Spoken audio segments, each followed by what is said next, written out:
It gives me great pleasure to introduce our speaker today, Denkei Raul Moncayo.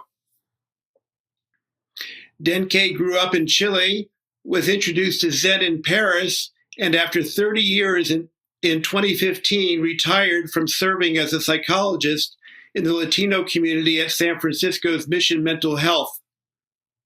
He came to BZC in 1978, and at the invitation of Sojin Roshi in January 2019, established Blue Mountain Zendo El Cerrito. He recently completed a book on Lacan and Chan Buddhist thought with Chinese and Korean colleagues that will be translated into Chinese and Korean.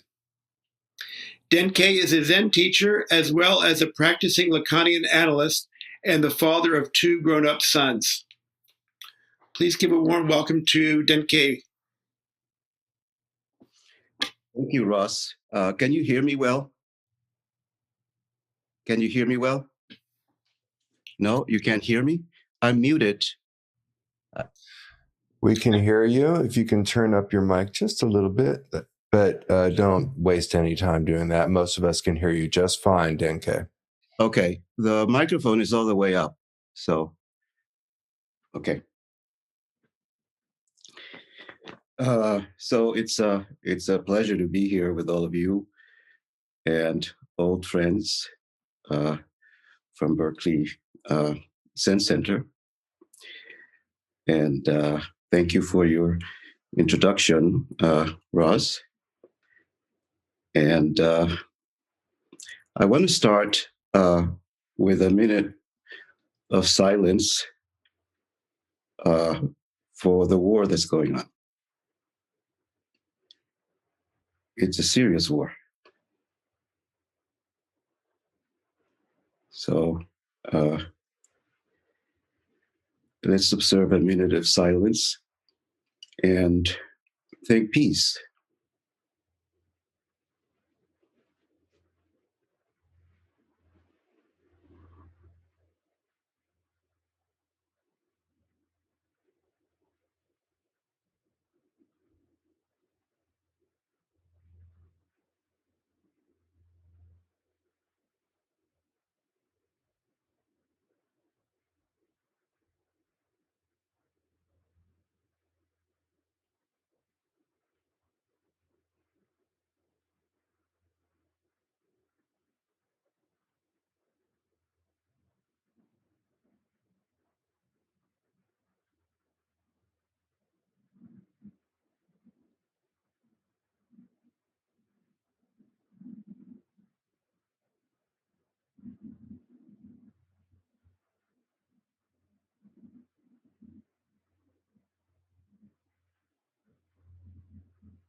Okay, thank you very much.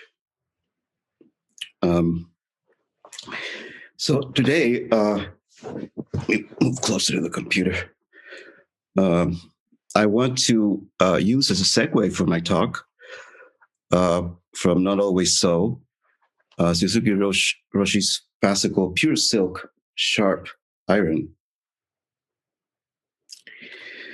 Last week, one of the Sunday school children saw me sitting zazen and she said, "I can do it."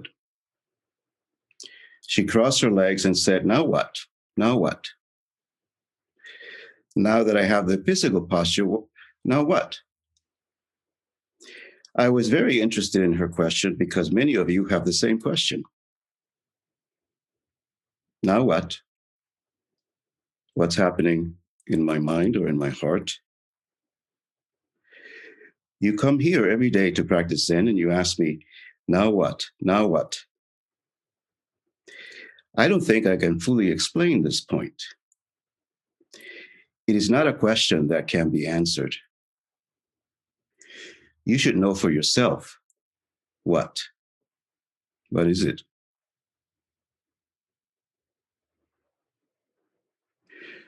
What is this? By the way, the title of my talk is Like This. Like This. So we sit in a formal posture so we can experience something through our bodies,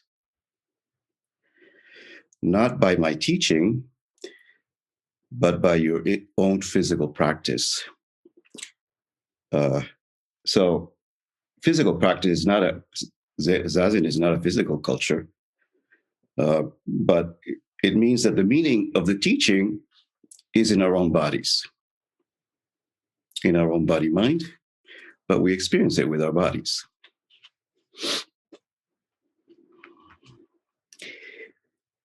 After you have full experience of mind and body, you will be able to express it in other ways as well. So without sticking to formal posture, even though formal posture is important, you naturally convey your mind to others in various ways. So we have to use various ways to convey our mind to other people. You will have the same state of mind sitting in a chair or standing, working or speaking. It is the state of mind in which you do not stick to anything. This is the purpose of practice. Yesterday, a Japanese visitor was speaking about Japanese literature.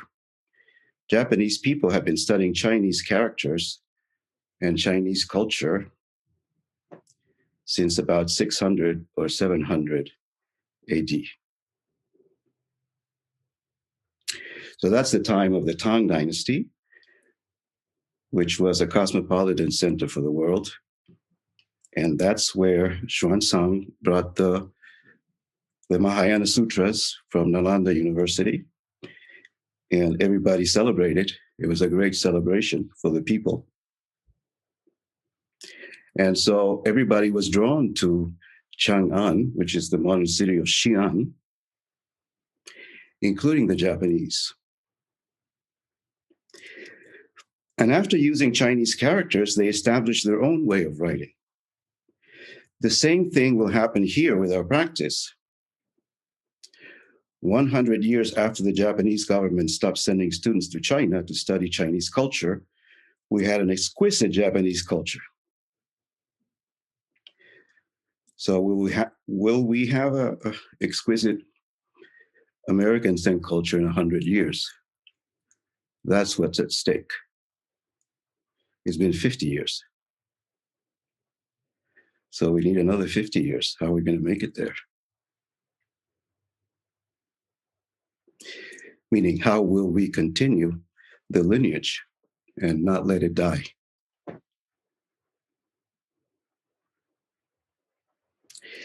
So there was a lot of freedom. So there was a lot of freedom in Chinese and Japanese culture at that time.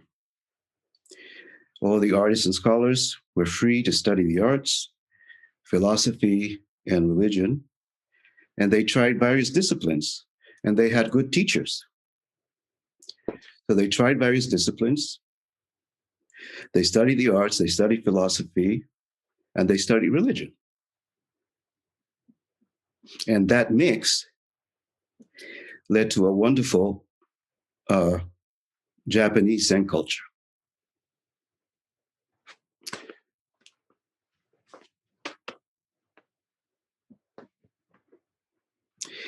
The work that followed the Fujiwara period was not so good.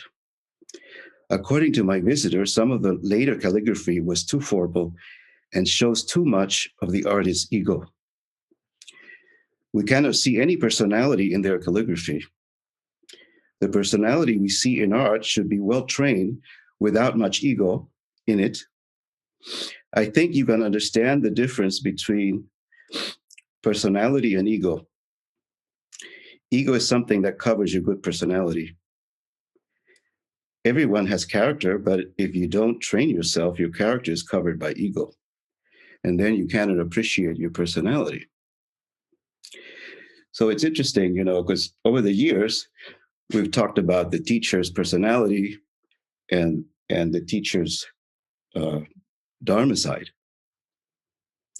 But here, Suzuki Roshi is saying the personality is the dharma side, and the ego is the ego side. or what we call the personality side. Maybe it's just semantics. But personality has double meaning because it can mean mask, so that's the ego, or it can mean personat in Latin, which is to sound through,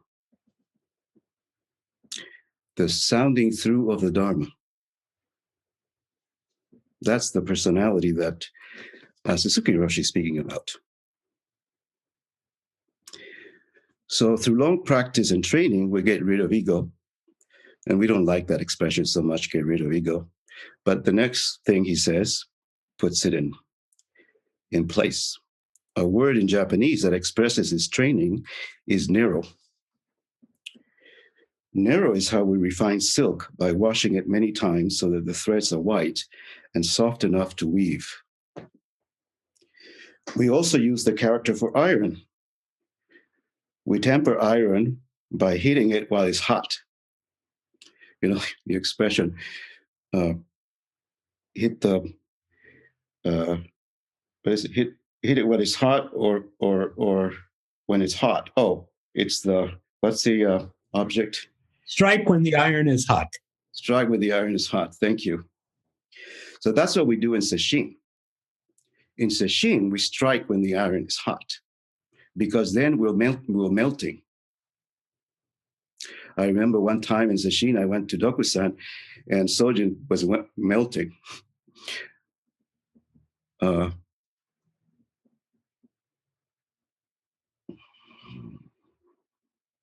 So we're like iron melting. That's like an egoistic stubbornness, iron.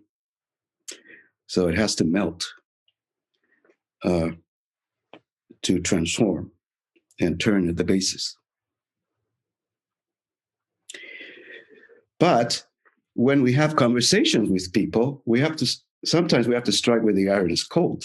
So only in Zazen we strike when the iron is hot, because it's just with ourselves. Buddha is helping us transform. So there's nobody else you're striking, hopefully. Because if you strike at somebody else when the iron is hot in sesshin, not so good. So it has to be contained. The energy has to be contained without leaking. If you leak, then it creates problems. So through training, you rub and wash your ego. You become quite soft, like pure white silk. So our mind becomes like quite soft, like pure white silk. That's very beautiful. Even though you have strong desires, you may still have strong desires, but you don't cling to the objects of desire. That's what with practice, we learn not to cling.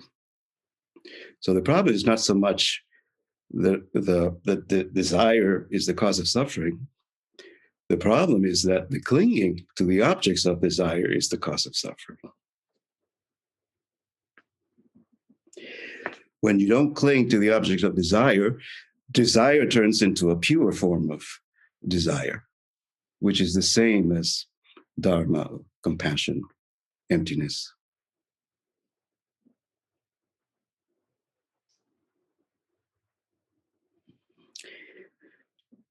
Even if you have strong desires, if you temper them enough, you will have strong, sharp iron, like a Japanese sword. Well, it's a sword of wisdom. It's not a physical sword.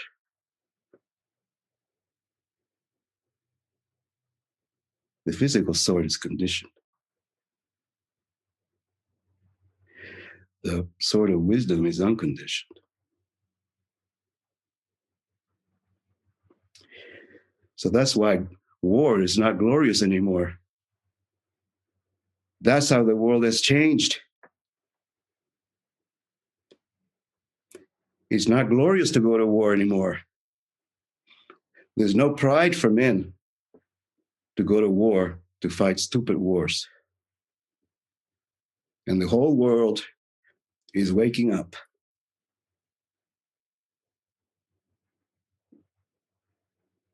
I'm not saying there won't be any more wars, but I think that there's a change in how we think about war and how we think about aggression and aggressivity. Not so proud anymore of power and aggression.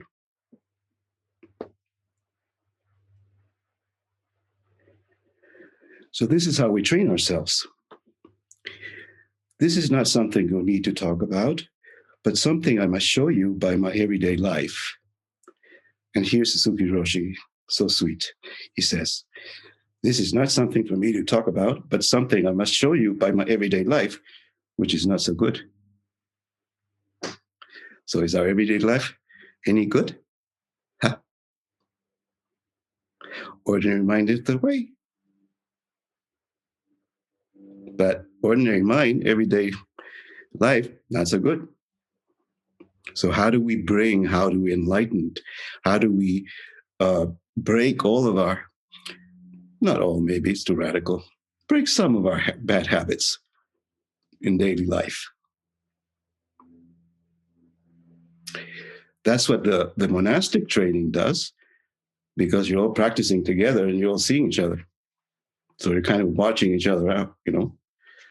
But when we practice at home and with other people, we have to do that for ourselves. And then he says, I'm afraid you will study only my weak points. I don't think we spent too much time talking about Suzuki Roshi's weak points. Maybe we spent more time talking about Sojin Roshi's weak points, which he didn't hide. He didn't hide his weak points. Maybe sometimes he did. But the koan that Sojin Roshi left us is the practice of perfection that includes all our mistakes. There is no practice of perfection without all the mistakes, as we know, as Dogen said. But the fact that it's a big mistake, and there are degrees of mistakes that teachers make, okay? Grant you. But within reason, if we go after a teacher's mistakes, we make a lot of serious mistakes in life later on. So we have to give our teachers and our parents the benefit of the doubt that just because they make mistakes, that doesn't give you the right to not respect them. And if you do that, and many of us have done that, we make more serious mistakes in life.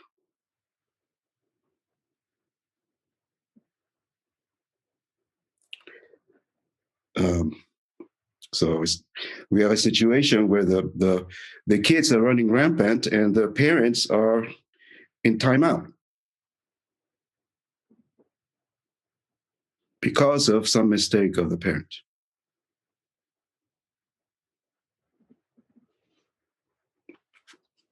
And that won't lead to a successful culture, I believe.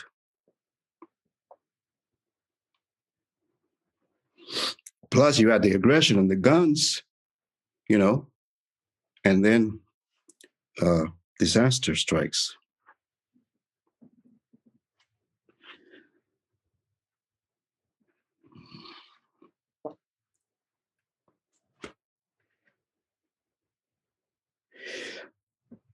We should know why we practice Zazen, and we should be able to tell the difference between something that is good and something that just looks good. So just look good is not the same as good. And sometimes the good doesn't look good. But there's a big difference. Unless you train yourself through hard practice, you will have no eyes to see and no feeling to appreciate something that is truly good. Only when many people have the eyes to see or to feel something good will we have good teachers and students. This is mutual practice. Buddha was great because people were great. When people are not ready, there will be no Buddha.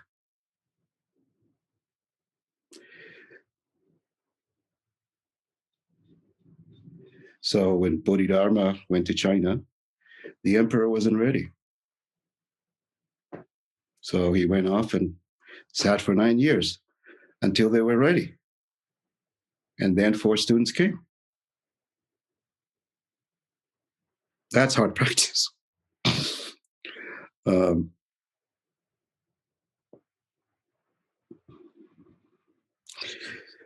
I don't expect every one of you to be a great teacher, but we must have eyes to see what is good and what is not so good. This mind will be acquired by practice. Even in the Fujiwara period, Chinese culture and calligraphy were far superior to Japanese. The Chinese people had various brushes and always used the brush more than the Japanese people did. The Japanese had fewer materials to make brushes. We had lots of bamboo, but few sheep or animals from which to make brushes. So our training in calligraphy was more limited than that of the Chinese people.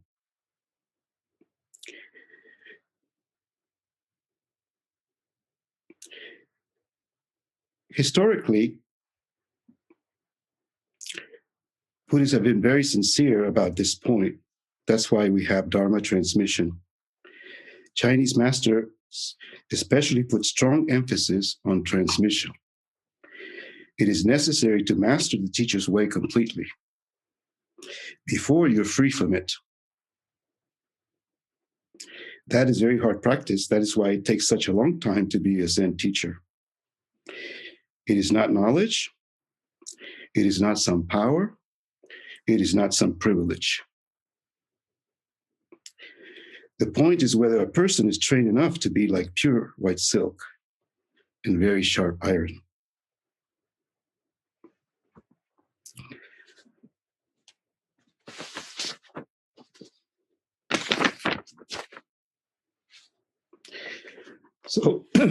So Sojin died about a year ago. I think it recently was his anniversary, or a few months ago.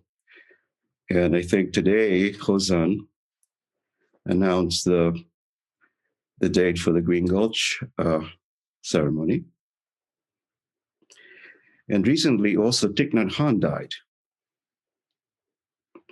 So the question that arises is how we continue to practice after the teacher has died. Dongshan, who's the founder of Soto Zen in China,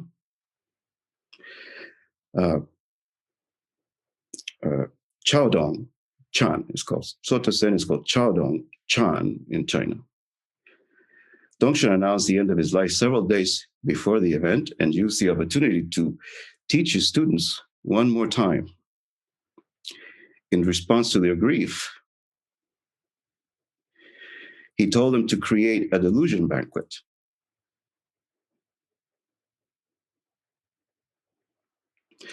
And after a week of preparations, he only took one bite of the meal and telling the students not to make a great commotion over nothing, went to his room and died.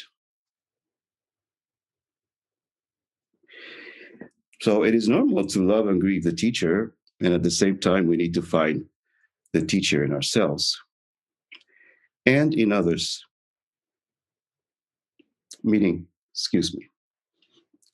we need to find the teacher in ourselves, not be looking outside. That's the teaching of the lineage. But other people or a second teacher may help you do this. Otherwise, we become dependent on others and we're not a free person. So the poem of the Blue Mountain says, all day long, they're together all day long, depending on each other without being dependent on each other. So we depend on others, but we're not dependent or cling. So when the Buddha was 80 years old, he was very sick. He knew he would not live much longer, and he was visiting all his disciples and going around giving talks, Dharma talks about practice, recommending different practices. And he knew that he was dying. And so he told them, you shouldn't take refuge in anything except yourself. But of course, yourself means your true self, not the ego of isolation. And Thich Nhat Hanh gave us this, used the Pali sutras to talk about how we need to return to the island of ourself, where it is peaceful.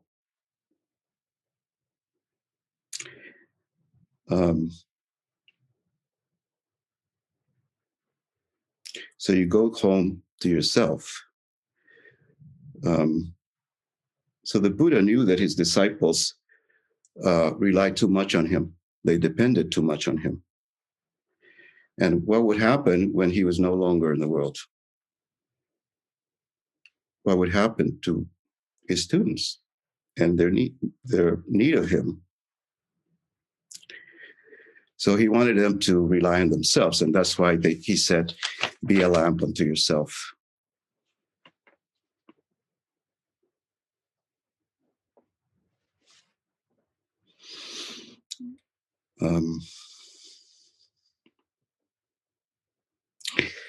So the thing is, Suzuki Roshi would have said, go back to the island of no self. That's the real you. Because if you say, go back to the island of yourself, people may misunderstand and think that is a kind of retreat from the world, or as a kind of selfishness. So, because no person is an island. And islands, actually, that's just, it looks like it's an island because of the water, but it's not really an island. It's still interconnected. So there's those two sides of practice.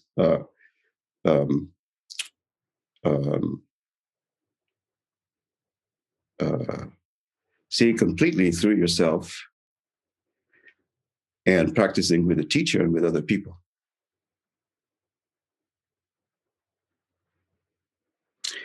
And so the you know, in the Theravadas, I think they do sesshin, everybody in a little hut, right? So they don't have the tradition where we all sit together in a zendo or a chantan. They sit in little huts. So that's the island of self. But I don't think they understand that as being isolated.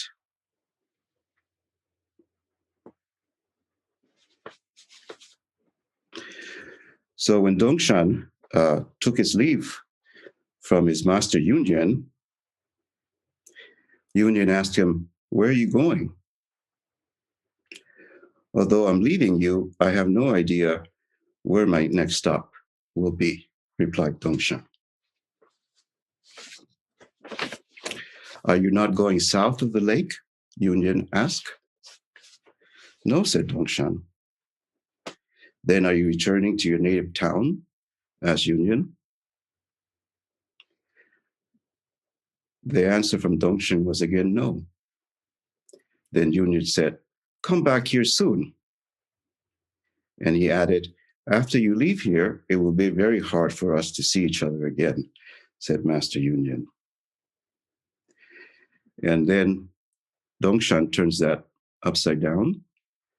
And he says, in fact, because he was just talking about we won't see each other, our physical presence, right? So he was talking on the relative side, but Dongshan turns it on the absolute side. And he says, it will be very hard for us not to see each other again. In fact, I will constantly be seeing you, even though you're dead. And then he says, after you passed away, how can I answer someone if he wants me to describe what you were like? And that's where he said the famous words, just say to him, this is, or just this, or like this. So just this, what does that mean? I'm not going to explain it, okay? But the one thing I will say that is not a particular, this cushion, well, it is a particular, this cushion as form is relative and as emptiness is absolute. So just this is breaking the duality of form and emptiness. What is it?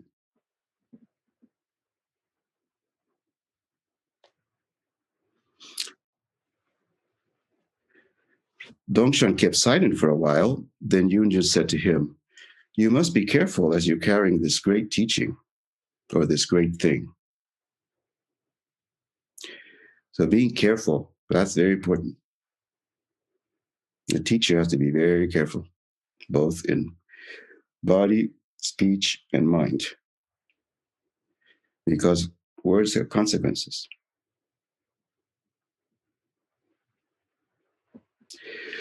Dongshan was puzzled, and later when he was crossing a bridge, he saw his image reflected in the water and saw himself as water. So he didn't see his specular image. It's not the image of the body in the mirror. It's the wider body. It's water, body of water. And he suddenly understood the teaching of Yunyan, and he composed the following gatha. I go my own way. Wherever I go, I meet myself. This is the real you, whether practicing alone or with others.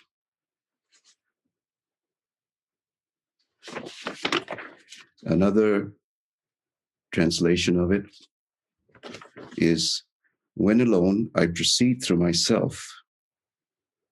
Again, that's not isolation or selfishness. I meet him wherever I go. He is the same as me, yet I am not he. So that's a kind of koan of identity.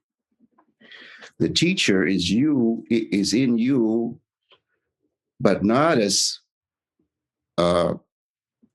something, although some Zen teachers have this dialogue, right, with their teacher, or they talk to themselves, right, as if the teacher was talking to them. But that's not what we mean. We mean that the teacher is in you as you. As you being completely yourself, you're being completely yourself, you're completely the teacher. That's the koan. Or, your father is in you, but I'm not my father. Your mother is in you, but I'm not my mother. I am me. But as me, I am my mother. As me, I am my father, and so on.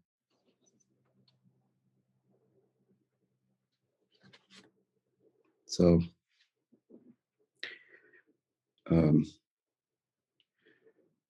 so we find the teacher in ourselves.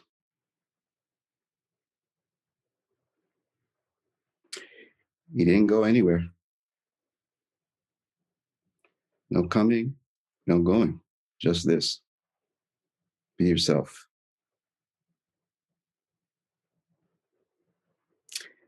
And be kind to others.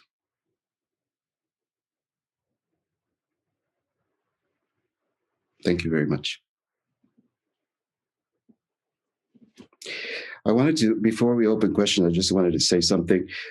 We're in the practice period at Blue Mountain, as I think I sent an email to the larger Sangha.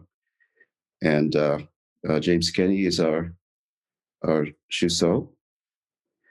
And as you know, Sojin gave him the name Dainin, and I gave him the name Doshin. Dainin means great patience. Like Suzuki Roshi said, one of his shortcomings was impatient, being very impatient. So he developed great patience. So Sojin gave James this great koan with his name, and I gave him the name Doshin, which means way of heart. And so I just want to mention that we'll have the Shusa ceremony. We had to change the date, April 1st, April Fool's Day. So that'll be interesting, how the Dharma Fool manifests. And it's Friday, April 1st at 10 a.m., and you're all invited. We do have, we require vaccination and if we're going to be a lot of people who come in person, we should wear masks. But otherwise, you're welcome to join us in Zoom too. It will be a great occasion.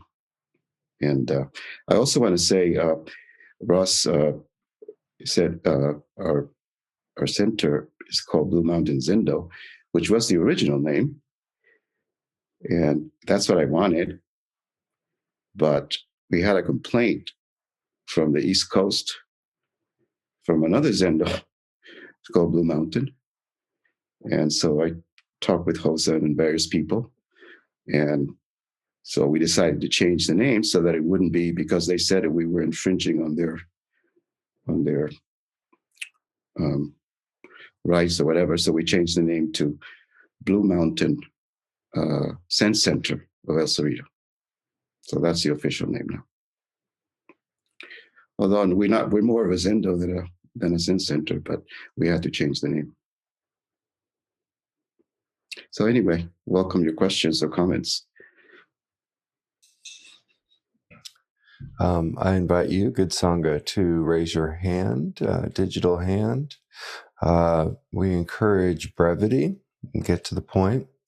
And provide, if you often ask questions, perhaps waiting a second and let others step forward.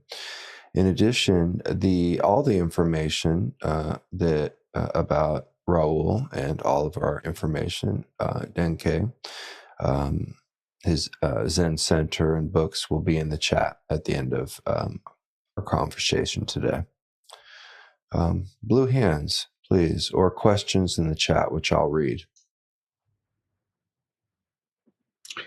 While we wait for the questions, one thing I forgot to say, my name is Denkei. Sojin gave me that name, Imo Denkei. And Denkei is Den is the Chinese character for field, and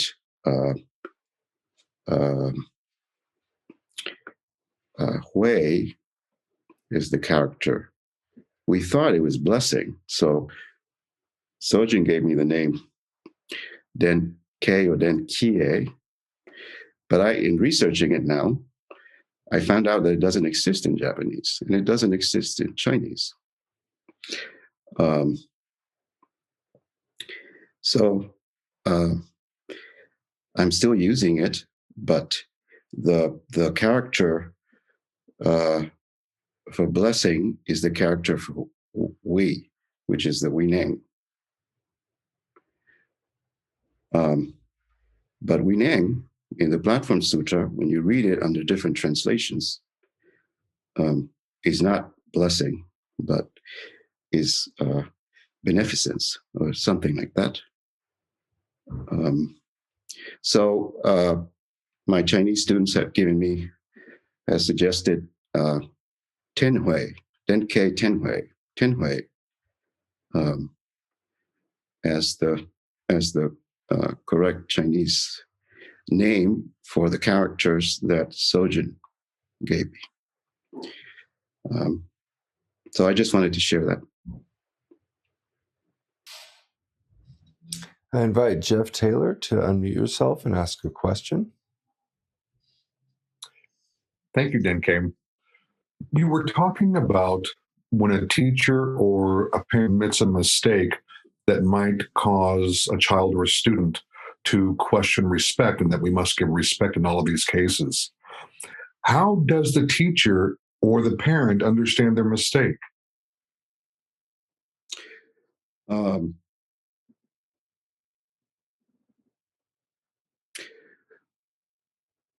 hmm.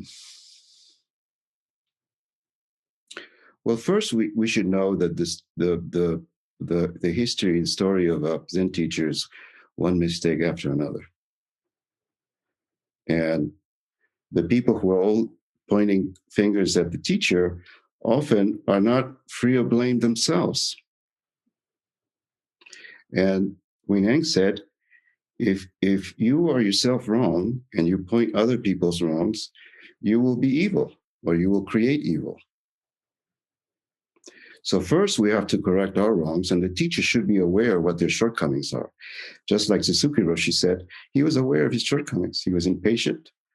Um, he was absent-minded. He was distracted. Those were his mistakes. Sojin had other mistakes, but so do we, and so do groups. And it's part of the relationship between the group and the individual. And so the teacher, the Buddha, lifts the Sangha, but the Sangha has to also lift the teacher. If the teacher has the concern of the Sangha uppermost, and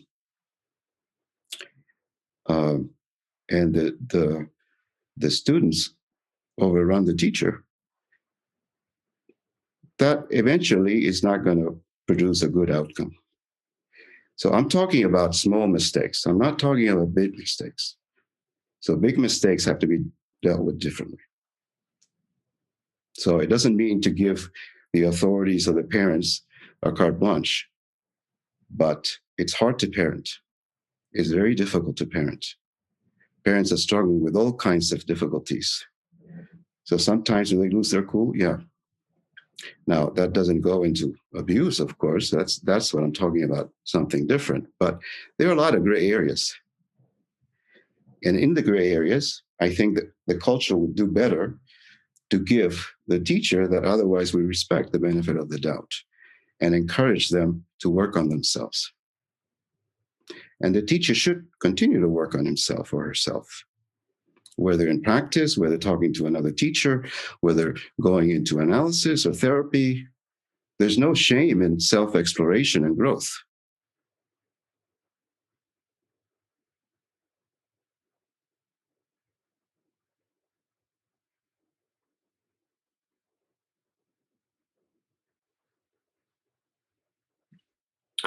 I was thinking about the nature of entre nous between us.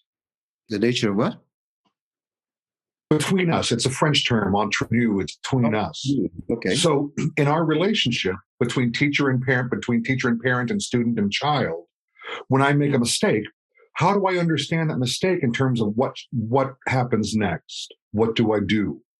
And in thinking about the nature of the relationship, you pointed at Sangha and you pointed at individual relationships. How do I behave and what is my understanding? And how do I use that as a teaching moment, both conditioned and unconditioned teaching moments? Well, for example, you say to your child, I ask you to do something, and ask you twice, ask you 3 times, and then the parent loses their cool and starts yelling. Right? That's a mistake. You shouldn't lose your cool, but people do. So sometimes, if it's too bad, they should apologize. And sometimes they just lose their cool. They're human. We have to forgive that. Sojin lost his cool with me. He hit me. He got angry sometimes. But I knew that that was just the moment. Maybe he shouldn't have hit me. That's part of Japanese culture. In India, the Buddhists didn't hit. The Buddha didn't hit anybody. But it's part of Japanese Zen. But I gave him the benefit of the doubt. I was angry, pissed off. You this, and you teacher this, and you. But The next day, I was angry and he wasn't. He talked to me normally.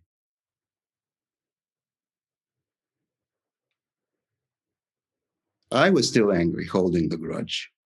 So I knew that I had to work on my grudge, not go after him for what he did to me.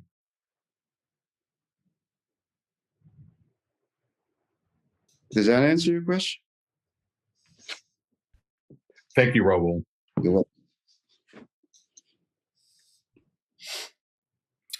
welcome. There is a question in the chat, Denkei. Can you say something about your return to the land of our ancestors, bringing American Zen and Lacanian analysis to China? Yeah, well, the thing is that the Chinese need their culture to understand Western culture. So the Chan, the Zen, also helps them appreciate their culture, but also an inroad into Western culture. And on the other hand, the Chan makes a little bit of Lacan perhaps more accessible. But there, they don't have that split. The same audience, I can go talking from Chan to psychology, psychoanalysis, philosophy. It's not broken down. The audiences are not broken down in the same way that they're broken down here. So I have so there's two vehicles. One is with my students, I've established a center in Beijing. And then there's a Chan lay teacher in China who has Chantan, sendos in different cities of China. And she also has them together with health clinics. And the health clinic provides both Western medicine and Chinese medicine. So I've been invited to come and lead sesshin there. But I'll have to not wear the robe because in China, you can only wear the robes in designated monasteries. And the designated monasteries, the hierarchy of them have to be in accord with the government.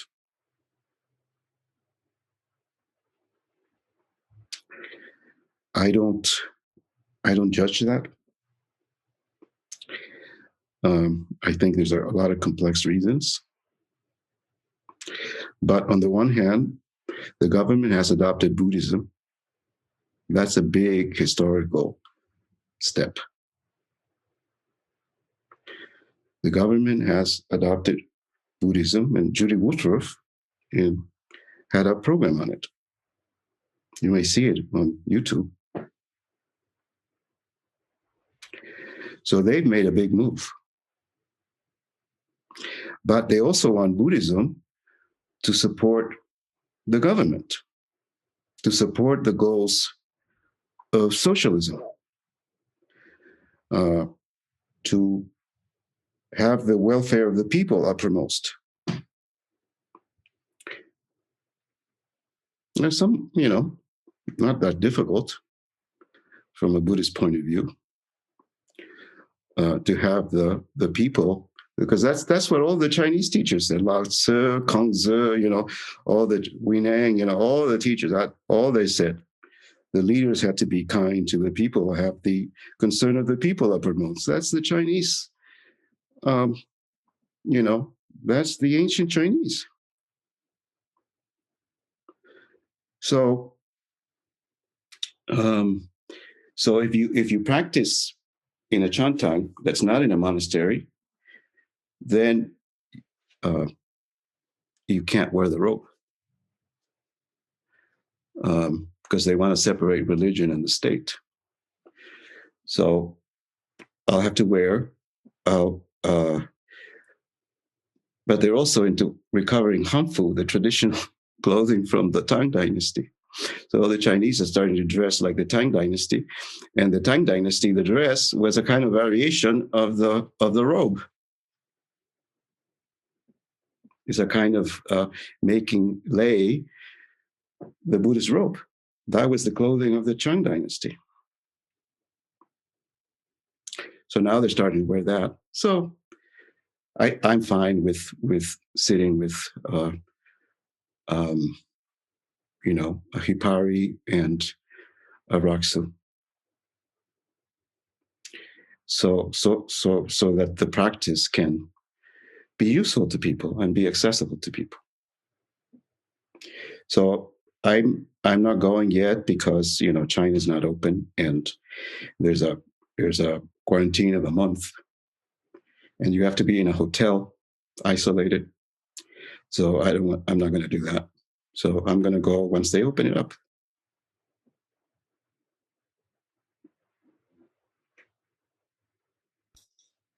Did that answer the question? Of course. Any other questions? We have time for one, maybe. Hosan Sensei, please. Thank you, Denkei. Really fine and deep talk. I'm curious, my Dharma name, Kushiki, was also subject to some questioning on the part of our Japanese Soto friends. But it didn't say it wasn't a name. They said it was a very unusual name. But I'm wondering, in your case, I'm just curious, do you have an intention to revise Denkei, to use a different name? Well, which I can completely understand. I'm comfortable with Denkei now. Okay. And I'm comfortable with, in accord with Sojin's intention in giving me that name. So I would be in accord with his intention if I did anything to change the name, because I think he would understand. But I don't know if I'm going to do that. But I'll have a Chinese name for the Chantang, Tianhui. It's interesting. In some places, what people are doing they're using their the translations of their name. Like I think she's here now, our friend Luminous Heart, and you would be Field of Blessings, and we also have So anyway, I just was curious. It's a conundrum. I wouldn't translate it into English. No, I wouldn't do that myself either. But I'm just saying that it's done, and I like Denkei. It feels good in the mouth. Yeah, yeah. I think in China, I'll use a Chinese name, Tianhui. And are the characters the same? The characters are the same. Because the characters are Chinese, right? So the Japanese names are on Chinese characters. So the Den is a field, and it's the character of a field, a square, and then the Wei is a really complex character.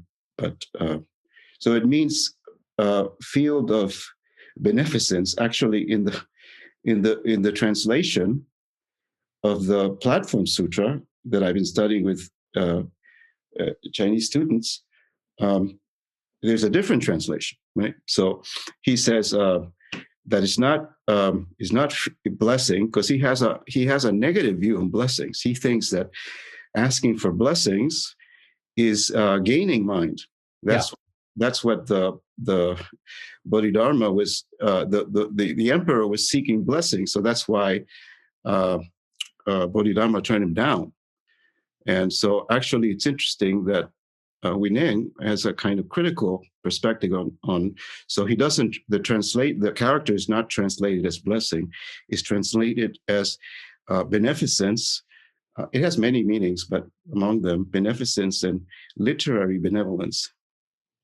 Right. So I guess in this name, and I would think as Sochin intended it, whether it's blessings or beneficence, it's the active principle that is generated from you, not received by you. Right. Very good. Mm-hmm. But anyway, I mean, that's the active principle. What you're saying is that's a kind of renomination, that the name has to be in accord with the active principle that comes forth from you. Yes, exactly. Mm-hmm. So just one more question, which is that, so the two characters, mm-hmm. those work together. Those are not problematic. No. The first two, imo. Yeah. Imo would be, in Chinese, would be Wuqi Tianhui. But they're the same characters. Yeah. The suchness doesn't change. Right. Thank you. You're welcome. Thanks for your question, Kozan.